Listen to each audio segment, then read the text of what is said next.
Hey, what's good everybody? Orphe here. Today I want to show you how to create actions in Photoshop. All right, let's jump right into it. We are in Photoshop 2025. What I'm going to do, I'm going to click on actions. So if you don't see this window, for example, you're going to go to window and go to actions. You're going to click and this is what you're going to have. So what I do, I usually take this, I click on these two arrows to collapse and just bring it on the side here. So I'm going to open it. You're going to have these buttons. You're going to have stop, record, and then play. And you're going to have a folder. This folder, it's also called a set.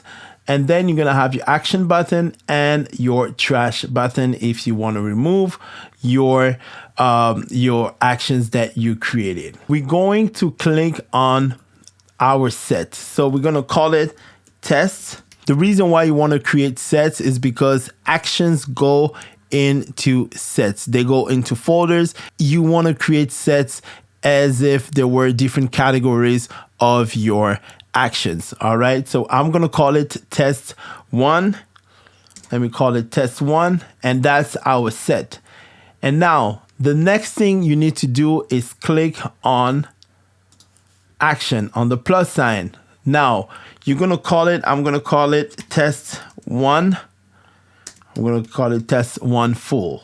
This is just a test, but you can call it anything you want. And then the next step will be to put it in a set. So we're going to put it in test 1. And then you have functions. Those are like keystrokes that will prompt your action. So for this, we're not going to click it, but you can put F1 and then you can click on Shift if you want to, and you click also on command. So those will be the different commands to prompt your action. All right. And then you can create a color. I'm going to click on Seafoam. I don't think I have one of those, but I'm going to show you later what it means when you create colors, because when we're going to click on record, it's not going to create a color, but I'm going to show you where you're going to see your colors after. All right. So I'm going to click on record. Actions don't have a timestamp. You start recording step by step. It's all the steps that you're going to do. It will create actions for it. All right. So we just record all the steps to create your actions. This is a better way to say it. All right. I'm going to, let's say, create a new layer. I'm going to call it blemishes, just for fun. So now I'm going to then take a bucket. For example, I'm going to click on G and then I'm going to click on bucket. Let me just, it says fill and I'm going to invert. Let me just invert. It's going to invert to white, to black. And then I'm going to put screen to remove the black. This is just for fun. All right. What I want to do, I'm going to create a curve.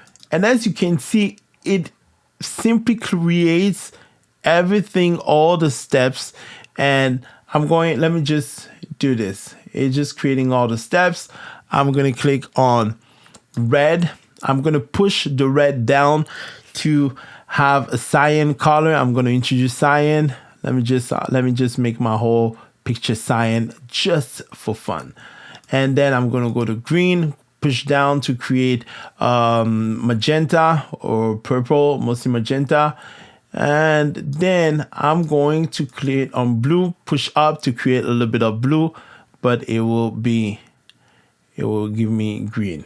All right. At the end, yes, this is normal. And then let me just reduce the opacity. I'm going to reduce the opacity, set current layer. And then I'm going to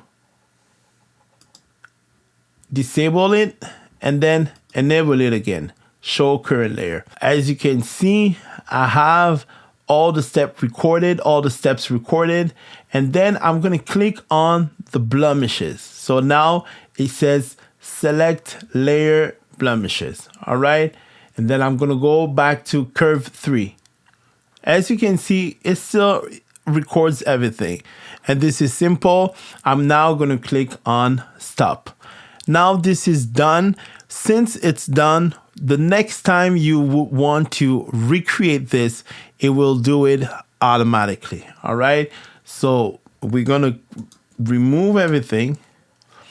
And then I'm going to collapse. So those are all the steps.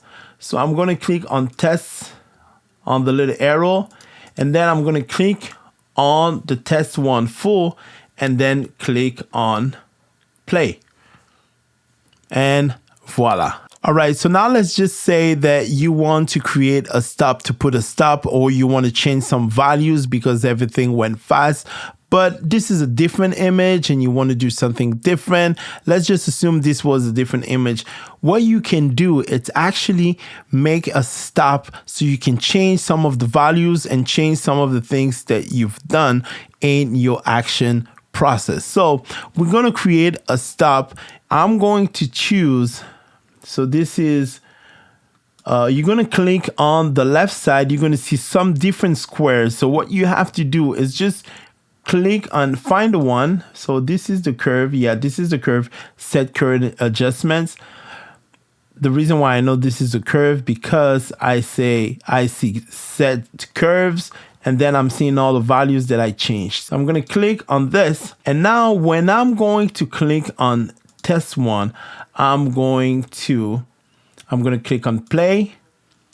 And this is what I'm going to have. It allows me to change everything of my curves.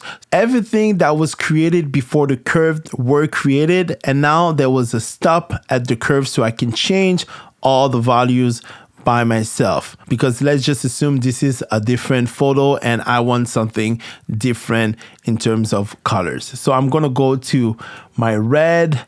I know that I pulled it up, so I'm going to put it, this is red. I'm going to put green and put this up. And I know this is a little too much. All right, yellow. And then I'm going to click OK. And this is the final result. All right, so it created all the steps. One thing you got to avoid while you create your curve is, for example, you're going to see it says select, where was it again? Select layer blemishes. If there is no blemishes layer, for example, in your action, you will have a problem because you want to make sure that you don't have pre-names or something like that before your actions, before you create your actions, because if the same layer that you named is not in your process, let's say in a different photo, but then it's going to be a little problem. All right. Now I'm going to show you real quick a different mode, which is a button mode, that where you don't have or you don't see the folders anymore. You don't see the sets anymore. You're going to click on the menu on the right side. You're going to click, and then the first one will be the button mode. And you're going to see everything in buttons. So now, for example, the test one full, if I just click on it, it will create everything that it will just prompt the action, and I'm going to click OK. And that's pretty much it. All right, so now I'm going to show you how to export your actions.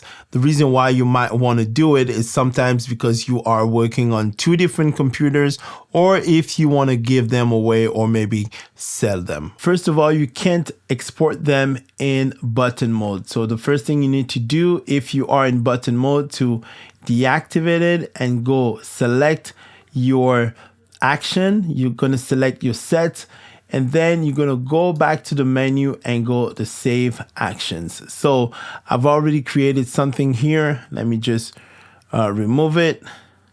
And I'm going to create new folder. I'm going to create actions,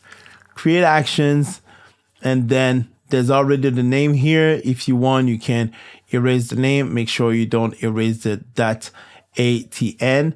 So you're going to click on save. And then if you go back to your, let me just remove this. I'm going to remove this. If I go back in here to my actions, I'm gonna double click on it, and it goes directly into Photoshop. All right, let me know what you think. If you have questions, if you get stuck, please don't hesitate to write them in the comments. You already know what time it is. It's your boy Orphe the Me Baby. I'm out.